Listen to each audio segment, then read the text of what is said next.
Hi, this is Ben with Blueboot Media. Today I'm going to teach you how to animate in After Effects. We're going to use a little bit of project-based learning, which means we're going to learn as we create something that you can show off, and then you can start to build on later on in the course. When you first open up After Effects, it usually prompts you to open up a recent project. If you have recent projects, you'll see it there. It will open up a recent project if you click on it. If you do not have a project, which is how we're going to start today, you would just click on New Project. You'll note that all you have here are a bunch of blank windows. There's nothing here yet. That's because After Effects works in something called compositions, and compositions are aptly named. Composition meaning like a grouping of elements. So if you have this button here, which says New Composition, you can click on that. If you do not, maybe you're using a different version of After Effects. We're in 2019 again. You can go to Composition, New Composition, or you can hit Command-N on your keyboard. If you're using a Windows computer, probably everything I say will be Control instead of Command. So just swap out Command with Control, okay, for most things. So let's go ahead and go New Composition. Your composition name doesn't really matter. In this case, I'm just going to call it a simple animation. In terms of the presets, HD TV 1080-24 is fine. If you want to go ahead and select that one, it should be on your menu somewhere. That's going to give us 1920 by 1080, which is standard HD. It's got square pixels and 24 frames per second, which is what most film and animation runs on. I'm going to go ahead and set my duration to 10 seconds. That means that it says 0:00:10:00:00. All right, so the last two zeros on there are frames, and then the next two just to the left of that are seconds. In terms of background color, it doesn't really matter. I'm going to keep mine black. It's good to know that the background doesn't really exist. It's kind of just there as a default, so when you render something, what space is not occupied is going to come out as that color. But it really is not a physical thing, if that makes sense. It's more of like a backdrop, if you will, like if nothing else is there. So let's go ahead and hit OK. All right, and let's get into this. So on your screen, you should have roughly 4 panels. You might have a little bit more depending on what your layout is. If you don't have a layout that looks like this, which is really standard, you want to go to Window, Workspace, and go ahead and click on All Panels. Go ahead and click on All Panels, and that gives you a layout that looks just like mine.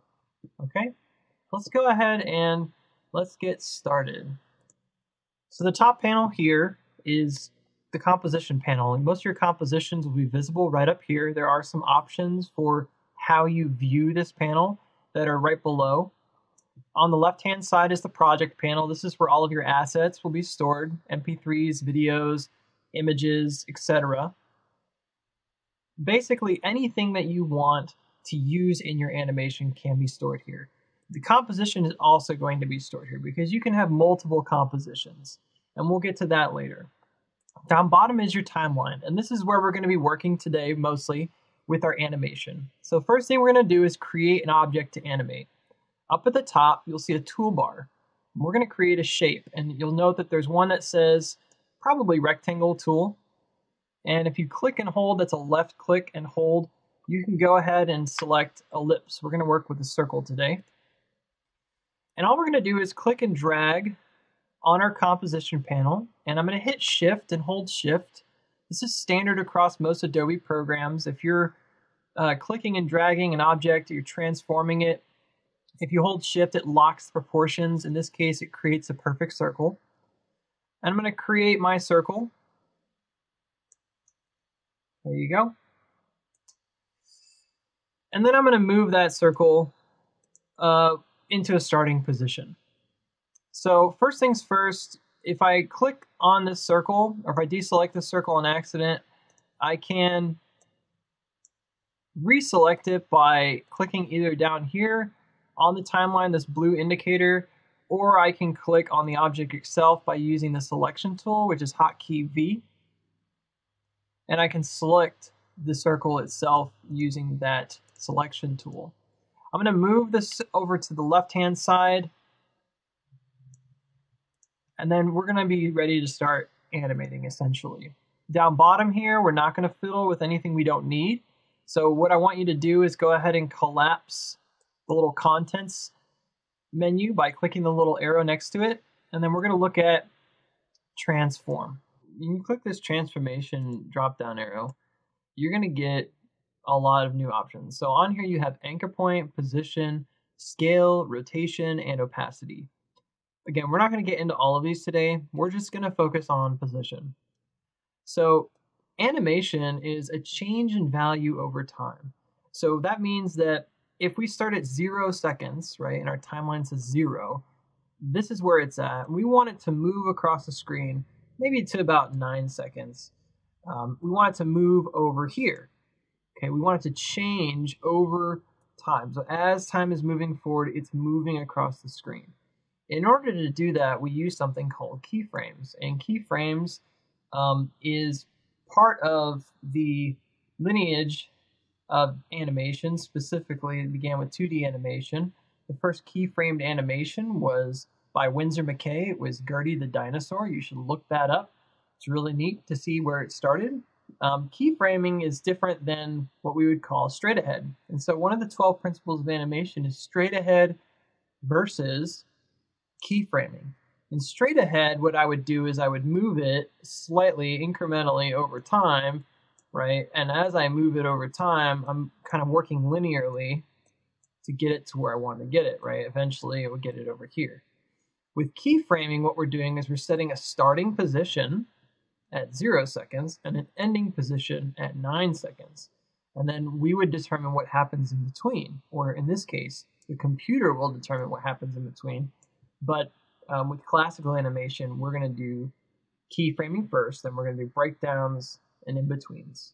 And we'll talk more about that later. So to do that in After Effects, what you're going to do is you're going to first set it up so it's active. So what you do is right next to the position, there's this little stopwatch. When you click that stopwatch, it does a couple things. Number one, it actually activates. You'll see it's blue now. It changed. There's a little blue diamond to the left here. It also set a keyframe. And if you look on your timeline, let's move the scrubber away, you can see a little blue diamond. You'll note that when I scrub over the blue diamond, this blue diamond on the left-hand side changes. Okay, that's significant. You'll want to note that. You can also use the shift key to kind of snap. If you're holding down the scrubber with your left mouse click and you hit shift, it does snap to keyframes.